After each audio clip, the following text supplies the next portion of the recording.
अस्सलाम वालेकुम। Political views with Salim Rahmani के साथ खुश आमदीद। नाज़रीन, आज मैं कुछ आपको हकीकत बताने वाला हूँ और ब्रेकिंग न्यूज़ देने वाला हूँ सियासत के लिहाज से।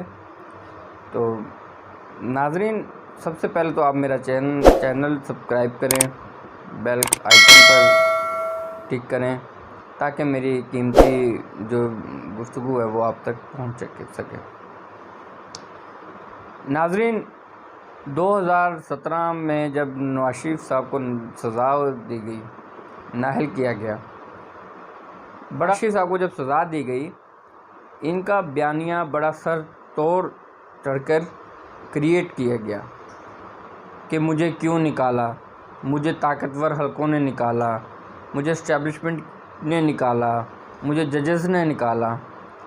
दोस्तों, 2018, 19, 20 में ये बयानिया बहुत ज़्यादा मुतहर्रक हो चुका था।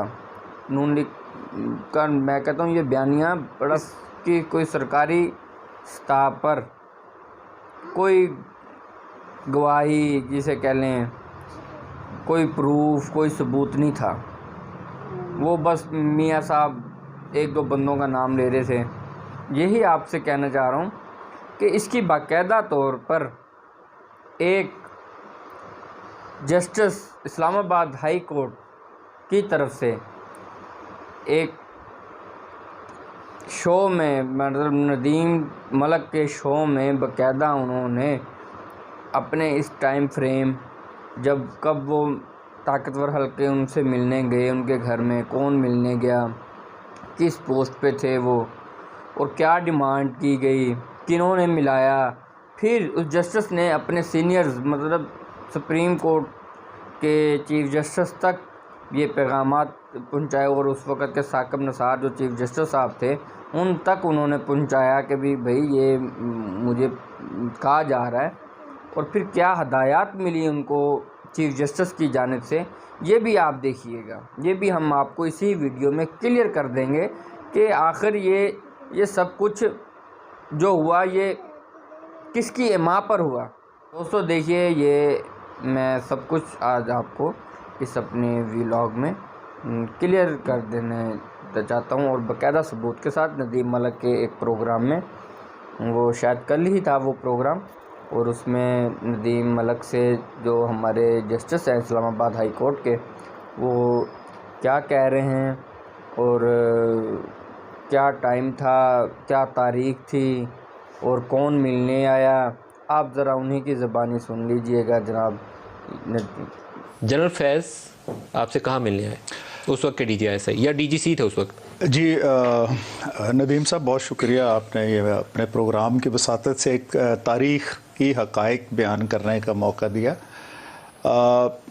ये जब पानामा केस सुप्रीम कोर्ट में चल रहा था, तो उसके बाद जब वो डिसाइड हो गया, तो उससे रिलेटेड जो मुख्तलिफ़ मिसलेनियस पटिशन, दरख्वास्तें वगैरह इस्लामाबाद हाई कोर्ट में आना शुरू हुई, तो ऑल ऑफ ए सडन मुझे डिवीज़न बेंच से हटा दिया गया।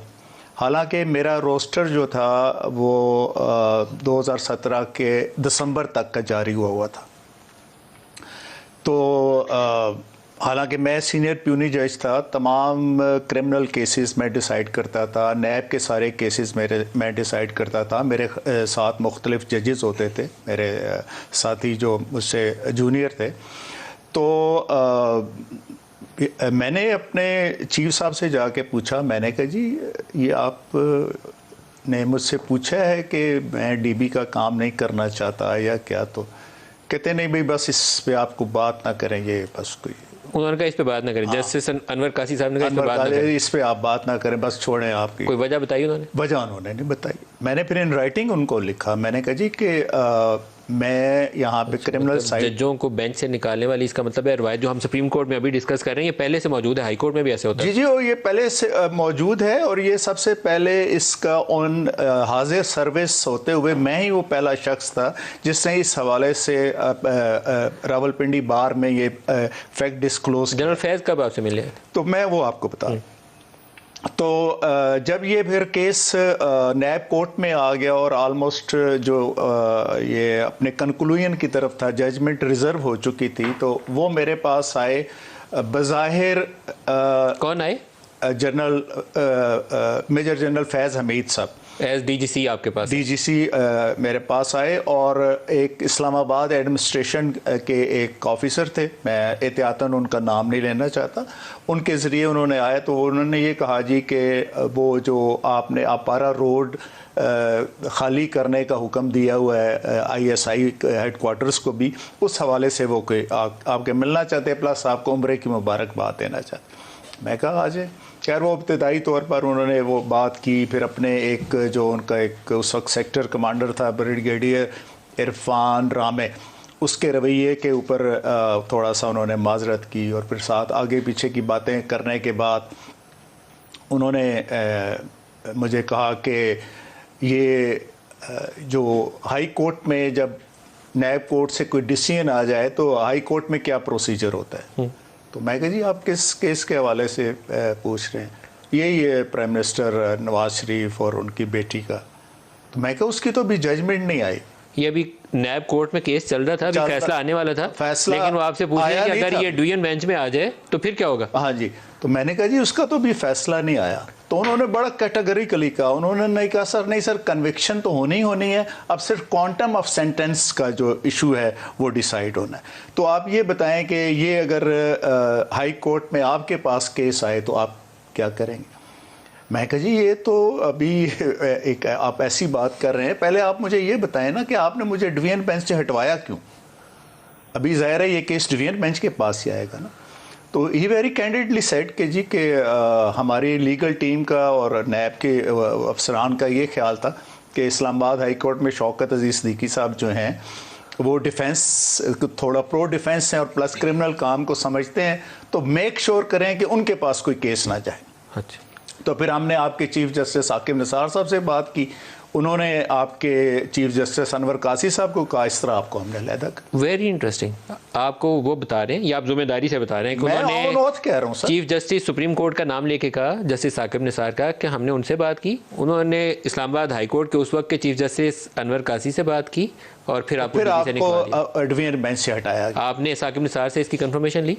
मैं वो एक आगे लंबी स्टोरी है, मैं थोड़ा छोटा कर लें इसको। हाँ, प्रोग्राम में निकल तो अच्छा, उस पे के बाद ये हुआ कि मैंने कहा जी फिर अब क्या आपको मेरी ज़रूरत पड़ गई? वो कहने लगे जी कि हमारे टॉप अर्शनान का ये ख्याल है कि अगर हाई कोर्ट में वो डीबी केस सुने जिसके को आप हेड कर रहे हो, तो इस तरह वो जो भी जजमेंट होगी उसको थोड़ी क्रेडेंस अटैच हो जाएगी, और आप से हम ये एक पाकिस्तान के इंटरेस्ट में एक जो फेवर चाहते हैं, और सर कौमी मफाद में कौमी मफाद में या सिक्योरिटी के पेश नज़र। तो मैंने उन्हें कहा, मैं कहा देखें जी बात ये है कि मैं शायद वो वाहिद जज हूँ जिसको अगर ये समझ आ गई ना कि नवाज शरीफ का जुर्म बड़ा है और फाइल से भी साबित होता है और सज़ा कम हुई है, तो मैं उनको इन्हांसमेंट का नोटिस दे दूंगा। लेकिन अगर बात अदरवाइज़ है या कोई इसमें नहीं है ऐसी चीज़, तो किसी की दुनिया बनाने या बिगाड़ने के लिए मैं अपनी आकबत नहीं ख़राब कर सकता। तो इस पर फिर उन्होंने वो तारीखी जुमला कहा था फैज़ हमीद साहब ने कि सर इस तरह तो हमारी 2 साल की मेहनत ज़ाया चली जाएगी। इस तरह हमारी 2 साल की मेहनत ज़ाया चली जाएगी। ये तारीखें याद है किन तारीखों में मुलाकात हुई थी? ये बट आई रिकॉल इसमें वैसे लिखा हुआ रिकॉर्ड का सब्जेक्ट टू करेक्शन है। 19 जून है या 24 जून है, कोई इस तरह की वो 2 मुलाकातें हुई आपकी उनसे? 2 दफ़ा होंगे। आपके घर पे हुई? मेरे घर पे आए थे।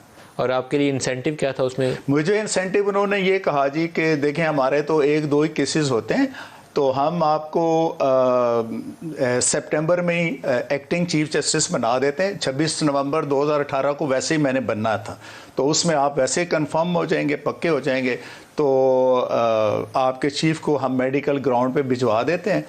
और कभी अनवर कासी साहब से आपने बराह रास्त ये इशू डिस्कस किया? मैंने किया था उनसे डिस्कस। तो उन्होंने क्या बोला? बस वो जब मैंने उन्हें कहा था सर कि ये इस तरह की कुछ चीज़ें हो रही हैं, तो उन्होंने मुझे कहा था भाई चुप करके करते जाएं, कोई बात करके करते। हाँ, ऊपर वालों का भी यही हुक्म है कि कुछ नहीं। ऊपर वालों से मुराद सुप्रीम कोर्ट का भी यही हुक्म है कि करते जाएं। हाँ, कि कोई छेड़छाड़ ना कर।